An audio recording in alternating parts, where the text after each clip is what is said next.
All right, ladies and gentlemen, welcome back to our subscriber game here, 500 player game. Things are continuing to go well for our little community here, our coalition. This is just our daily update, checking up on what's going on.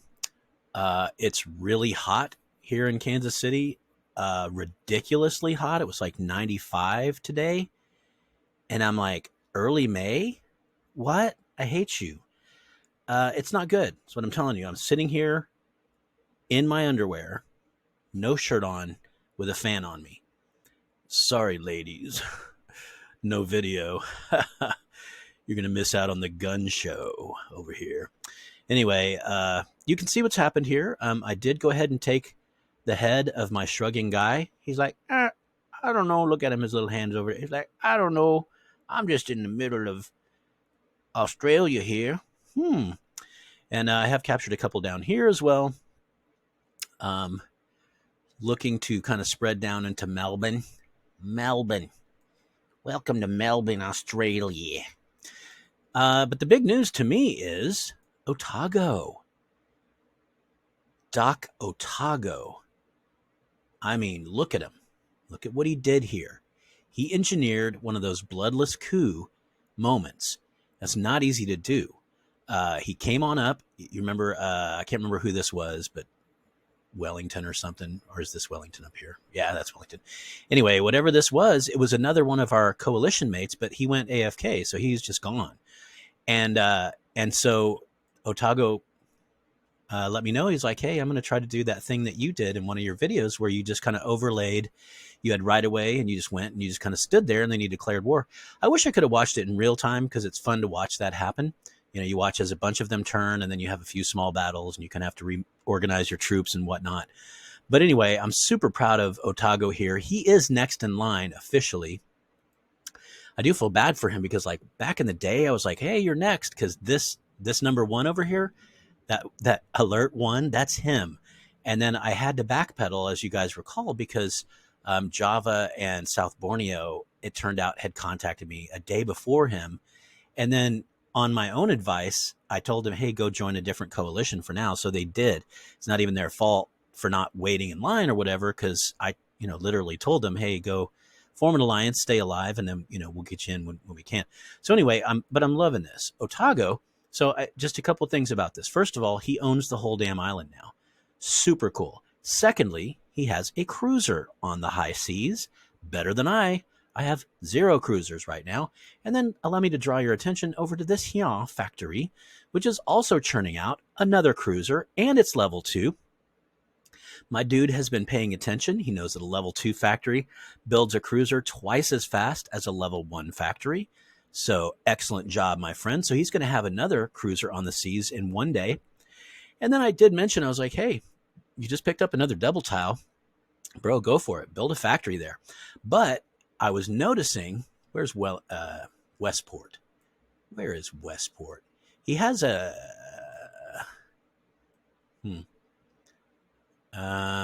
yeah, here it is. He has a double wheat here on Westport that already has a harbor. And it's almost all the way up to level 2. It looks like I think he captured this and he damaged this level 2 workshop in the process. So all he's got to do is repair this workshop and build a factory on top of it. And he's ready to churn out yet another cruiser. I think with 2 cruisers and then especially with 3, he can easily take these 2 islands to the north, which will give him double resource. And that's energy. We know what energy is. And then double food. And then the coveted double oil. I think in all of Australia, there might be only one, mainland Australia I'm talking about over here. I think there's only one double oil, and Darwin's got it way up here. I might be wrong, but it's the only one I know of, and I actually got it. If you go and look at another 500, I was lucky enough to get both of these as I was invading westward. And so I know all about these 2 puppies right there. They were a lifesaver in this energy poor area. So I see big things for Otago. I've said to him, like, hey, we seem to have a really strong team right now. So I don't know if anybody's going to drop out, but you never know what's going to happen, man. I mean, you just never do. Like, people have to go on vacations or whatever, and they just drop out. Who knows? But I will say this, whether there's a slot available or not, he's a full brother. And I've actually played enough games now that as long as you got the trust and he can trust us, he knows because he's one of our subscribers, he's one of our viewers, he's one of our community, then he can work side by side with us as a full brother. And all it takes is everybody just sharing vision with him. And then, he can walk on our territory, he can cross over our territory, he can attack with us and all that. So I'm really looking forward to him building another cruiser. And then, if he does it right, you just hang back with your cruisers and bomb into these forts. And I think actually, okay, Wellington did build a fort here, but remember the old guy over here, I can't remember who he was. He was like user number 0234876, whatever. He attacked into here and basically lost all of his guys against a fort, but he did tear down the fort in the process. That's the terrible irony, is when you throw away all your men and at the very end, you finally do destroy their fort, but by then it's too late because all your guys are gone. But anyway, it looks like he did build back a level 1. We know it's a level 1 because we can see how many guys are in there. So if it was level 2, of course, you wouldn't be able to see that. So I'm loving Otago. This is just a level 1 fort with just a few guys in it. I'd say as soon as this other cruiser pops out, I'd march him on over and start raining in hellfire on this. And then once these guys are literally gone, just walk in. Just do. I think I'll take over here. Thank you very much. And then the great thing about these islands, of course, is that just about every single territory here is approachable from the sea. So you can use those, they're like water cannons, like they're like artillery that float and they're fast. And so I just love them. It looks like there's only 2 territories that will not be accessible from the ocean, but that's okay. Once you take everything else, then you just kind of chill. Right? Like you've got it. And so I love it. He's going to pick up double energy, double food, double energy. And that's about it. But when I say that's about it, that is 2 double energy, 2 double energy tiles. And then the food never hurts at all. So I'm super excited about Otago. And then what I've seen Otago do in the past is, because you're an island, once you eat up all these territories all the way up and you get all these, both of these main islands, then you just hunker down. He's going to have, I believe, like 6 or 7 double tiles that he can just start building massive factories on. All right. He's got this. This is inland. Isn't that a shame? That's okay though. You really never can have enough artillery. You can see he's building arty there. That's great. But he's got this one, water, coastal double. He's got Westport coastal double. That's 2. Another coastal double up here. That's 3. And he's about to have 4, 5, 6 coastal double tiles. That means once he gets his factories up and running, man, once you get to a level 4 factory, I want to say you build a cruiser every 12 hours. So 2 a day. So when you first build your level 1 factory, you build a cruiser every 4 days. And then level 2, of course, you build it every 2 days. And then, level 2 factory, level 2 factory, you build a cruiser every 2 days. And I'm not sure what 3 is, but it's kind of in between. I think it's 18 hours. And then by the time you get to level 4, that's when you get all the way down to 12 hours. So I love it. So if you have a level 4 factory and a level 1 factory, right? Both of them have harbors. The level 1 factory is going to build 1 cruiser every 4 days. The level 4 factory is going to build 8 cruisers every 4 days. Isn't that insane? 8 times the output. And that's the power of exponential growth right there, right? Doubled and then doubled again. So I love it. I love it. I see big things for Otago. I really do. I see him as an ocean-going power in the future. Okay, so really, the story up here is our continuing conquering of these isles out here. We did notice that Geraldton has taken an interest in these isles, and I think that's great. In particular because, he's kind of isolated off to the west here, where a lot of the action's going on over here. So he has instead, I think wisely, turned his attention to these islands. And these islands do matter. We've seen it in the past. They matter a lot. And in particular, once we start getting bombers going, one thing we do know from a previous game is that you can hop a bomber. It just barely works from here all the way to here. And so that's the only way to get bombers off of mainland Oz. But you can make that hop. And then if you have people up here who are part of your coalition, you can trust them. They build another airfield here, another airfield here, and then so on and so forth. It is possible to hop bombers all the way up to mainland Asia. I'm in a game now called Another 500, and I've done it many times. Fighters, unfortunately, still have to swim. But really, once they swim to these islands, then you can actually you can make airfields close enough to where they can hop all the way onto the mainland as well. It's just this initial jump from here to here is too far for a fighter. But those bombers can do it, man. So that's really cool. I do like it that Geraldton is moving northward and starting to kind of take on these islands. Also, of course, our allies up here are continuing to do great. You can see that South Borneo has now taken over this entire island. That's quite an achievement, sir. Sir Tandum, way to go. Honestly, that is very nice. If you've played this game for long, you know that good feeling that comes when you take the whole damn thing. And you no longer have to worry about somebody running crap in from an adjacent territory, because there are no adjacent territories. You've got it. You've got the entire island. So well done, definitely to South Borneo. Good job. Over here, of course, we do have Java still continuing to expand down and up as well. Eventually, I anticipate he will have this island.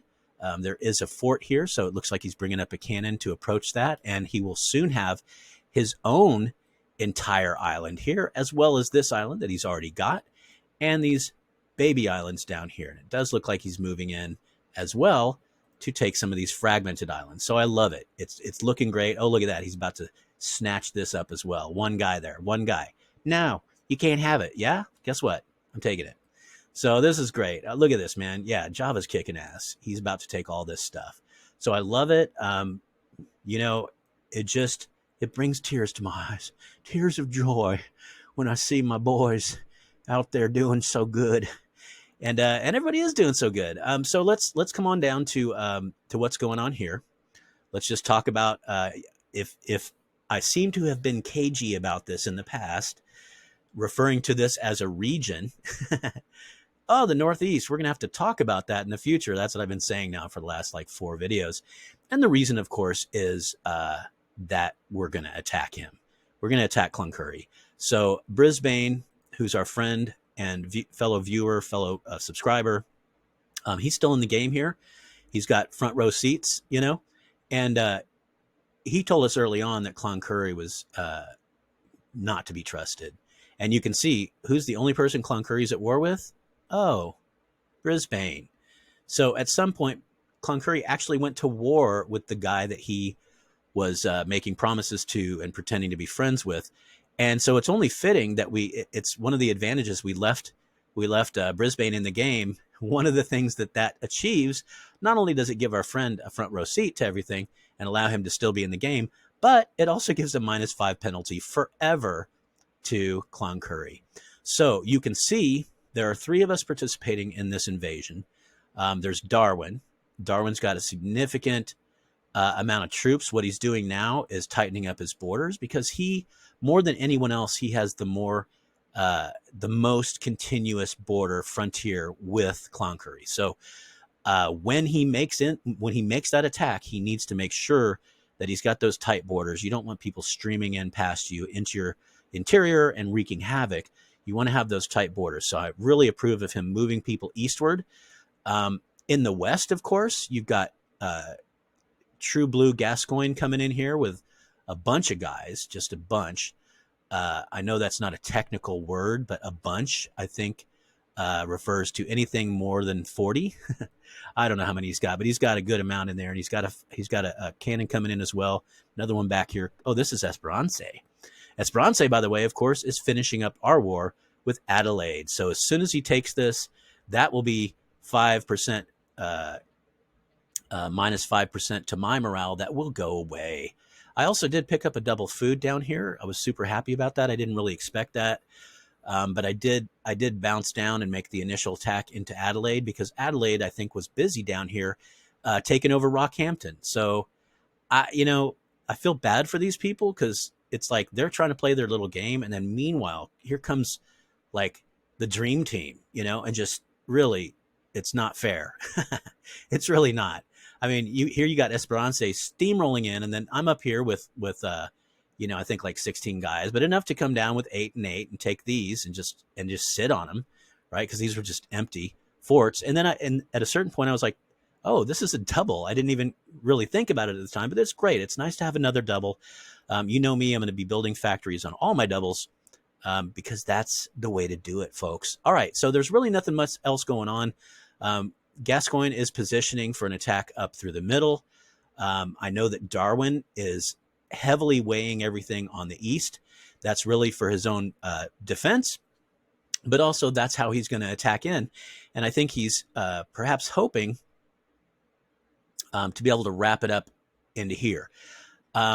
It is like, in a perfect world, it'd be really cool if Darwin could attack in over here and just widen his own lands. Like I wish we could sit down at a table and just redraw the map. Like once this is all invaded, it'd be really cool. But the fact is you can only give away one territory per day. So that kind of thing would take forever and be confusing. But it would be really cool if Darwin could just say, let's just say, take this half of Cloncurry. And then that way it would sort of unify. You can see it would unify his empire here. And I'm all about having unified empires, not just for transportation purposes, because, you want to be able to move stuff around quick. I'm just, super nerdy about moving stuff quickly, but also because of morale, right? Like if Darwin could somehow get this chunk here, and we might talk about bartering, just like every day we could trade. If I'm probably going to end up with some over here. And we could just every day trade some out or something. Maybe maybe he could trade me back some of these that are closer into my stuff or something. Yeah, we could work something out. I'll talk to him about that because it'd be super cool for him, again, to have this left side of Cloncurry that would unify his country. And then what I would do if I was him is I would move my capital to the middle. And that's something we haven't talked about this game, but eventually you've got to move your capital. I'm almost ready to do it. But the fact is, these territories, let me just click on one of these territories over here. Let me show you what kind of morale. The distance to the capital is giving me minus 16 morale. Okay, minus 16 morale. That's more than being at war with 3 countries would give me. So this is a huge concern. That's why most people tend to bring their capital, once you're in the middle game somewhere, bring your capital not to the center of your territory, but to the center front of your territory. Because don't forget, the front of your territory, the place you most recently conquered, is going to have the lowest morale. So for instance, I clicked on this, has a 35% morale because I took it in the recent past. So all of these are like that with that low morale. So bringing that, if I brought my capital to say here, you want to have it safe, but I mean, what could be safer than surrounded by my brothers here? Any place I build is pretty safe. But if I brought it forward like this, then that would change that minus 16 to more like a -5 or -4. So it would give immediately these guys up here a huge boost to the morale. It would grow them faster. And of course, don't forget, morale has to do with morale affects how much stuff you produce, right? It literally, the higher your morale, the more stuff you will produce on your single and double tiles. And it also affects the morale of the troops on that land. And of course, the morale of the troops affects their power, their ability to fight. They become much better fighters when they have high morale. So lots of good stuff there. We will cover that. I'm not quite ready to move my capital yet because I don't know what the war over here is going to look like. If I take a lot of territory, then I may want to move my capital all the way to here. And one other thing I talk about too is that one reason you choose to move your capital far away from your initial home ground is that you tend to have your home ground developed better. So let's look at this right here. I've got plus 7% morale from my railway. I've got plus 10%. No, what is it? I think it's plus 3% per. So right now it's at plus 5%. Okay, plus 5% morale development from my factory, and then there's no forts here because I never really felt threatened there. But a lot of times you'll have forts in your backcountry. But anywhere with railways has that plus 7, which is great. That's another benefit of railways. I love railways. Plus 7 morale development is super awesome. So anyway, if you bring your capital forward, yes, That does mean that these will suffer more of a penalty for being far away, but it also, you have a lot more stuff built in your backcountry. It's more developed. You've had it longer. You've had more of a chance to build stuff back here. So um, I typically will move mine to the middle front. So like in a perfect world, it'd be right at the shrugging man's heart. Ah, now I just want to do it. I just want to move it there because it's his heart. No, I'm not going to do it. It's really not critical at this point. I'll see what happens in our war to the east. Um, Again, we're all getting in position at this point just to give you some eyes on the situation. I do have, I want to say, 5 cannon moving into place. Yeah, so there's 3 on site, and then there are 2 more that are moving in. 1, 2, and then down here, I should have one developing right now. Oh yeah. Oh, I'm getting fancy. I'm building a tank. Oh yeah, I wanted to share this with you. Building a tank, and then down here, the farthest away place, I'm building another tank. So here's a hint for you. If you've got a factory that's way far away from your front lines, if you can build something other than a cannon, it's great because, again, the cannon are so freaking slow, whereas the tank will move on the railways at 90 kilometers per hour, just like the infantry. I believe the cannon on railway, they're faster, but let's just go check it out. It's still not 90. So the cannon move on rails at a speed of 63, right? So about 2/3 of what a tank will do. So a lot of times, if I do have a production facility and it's way far away from the front, I'll go ahead and build faster units like tanks, or if we're to that point, airplanes, which are super fast, of course, as long as you've got those airfields connecting to the front.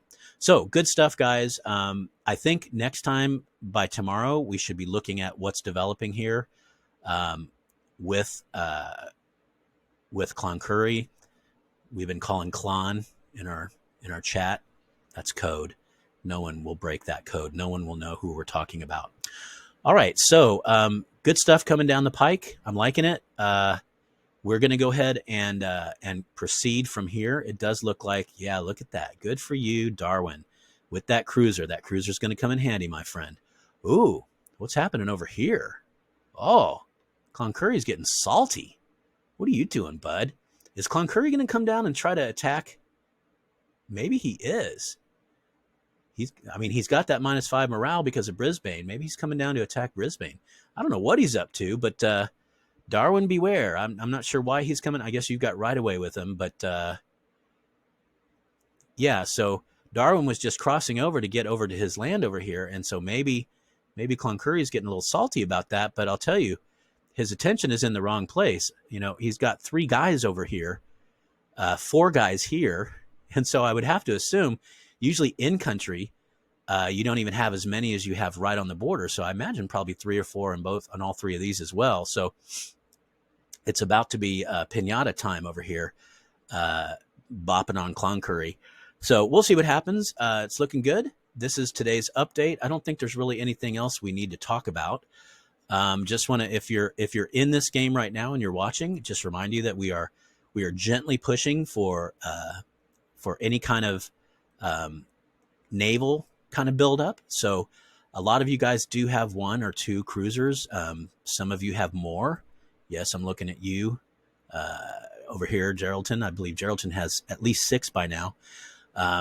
Churning them out. That's freaking great. And then so we are kind of pushing for a little bit of that Navy to come out. I did go ahead and build up to a level 2, and now I'm building a harbor here. And so after the harbor's built, I'm going to go ahead and build that factory, and I'm going to try to get 2 cruisers out. Again, I feel like if all 7 of us got 2 cruisers out, that's 14. And then, lots of people are going to get 3, 4, 5. So we're talking more like 20, 25 in terms of the might of our coalition. A navy of 25 cruisers is sweet. And then also you have to keep in mind that somebody like Geraldton is going to soon be ready to build battleships. And oh my God, battleships are monsters. They're slower than the cruisers, but my God, they're just floating fortresses. I love battleships. And if you put a battleship or 2 into a stack of cruisers, now you've got an armada. Now you've got an intimidating fleet. So, all right, things are going great, guys. Thanks for checking in. I'll see you next time. Probably going to be this might be red next time we come back, so we'll see. I'll see you all tomorrow. Adios, amigos.